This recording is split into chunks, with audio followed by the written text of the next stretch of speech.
Génération FM. Generation FM, the best radio.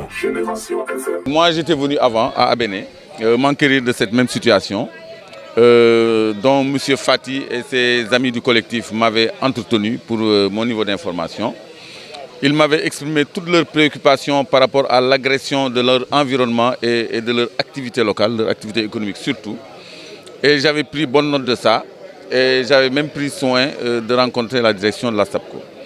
Donc ce qui se passe dans ce littoral-là est lourd d'inquiétude. Parce que d'abord, la particularité, c'est que c'est une aire marine protégée. Tout le monde sait qu'une aire marine protégée, elle doit être protégée. C'est aussi simple que ça. Donc, point d'exploitation minière, point d'exploitation industrielle, et encore moins un projet sur plus de 2000 hectares qui va forcément désaffecter des terres à des ayants droit qui y ont déjà leurs activités économiques, soit agricoles ou pastorales, soit touristiques ou commerciales. Donc ça va créer un déséquilibre et une paupérisation des populations ayant droit, parce que plus de 2000 hectares quand même c'est beaucoup.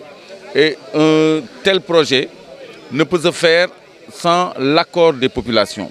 Et actuellement, ce qu'on a constaté, c'est le désaccord plutôt des populations qui craignent pour l'exploitation du sable qui va fragiliser leur environnement et leur écosystème.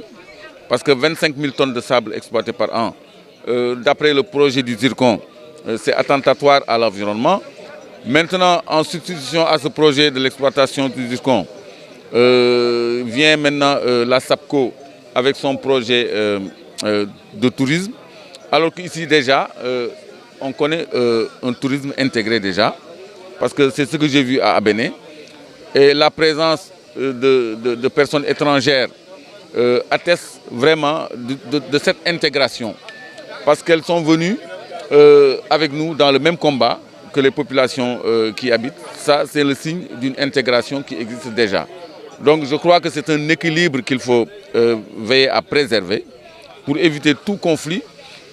Surtout qu'on sait que c'est une zone où il y a aussi la surexploitation des ressources forestières en plus des ressources halieutiques. Et comme l'aire marine protégée recommande à ce qu'on préserve les ressources halieutiques et leur reproduction, il en est de même que les ressources forestières, la mangrove et tout l'environnement qui peut être menacé par une modernisation de la côte. En plus de l'agression culturelle que nous redoutons, M. Fati a tantôt fait la comparaison avec Sali, qui a été victime d'une très grande agression culturelle, et qu'ici en Casamance, on tient à préserver quand même certaines valeurs fondamentales, certaines valeurs sociétales. Et c'est en ça que les populations rejettent le projet de la SAPCO et leurs inquiétudes sont tout à fait fondées. Donc moi, je suis venu de ma modeste personne apporter mon soutien à cet événement, aux populations, et faire en sorte que leurs terres ne leur soient pas désaffectées et que leur activité économique ne soit pas remise en cause, ni leur activité agro-silvo-pastoraux. Génération FM. Generation FM, the best radio. Génération FM.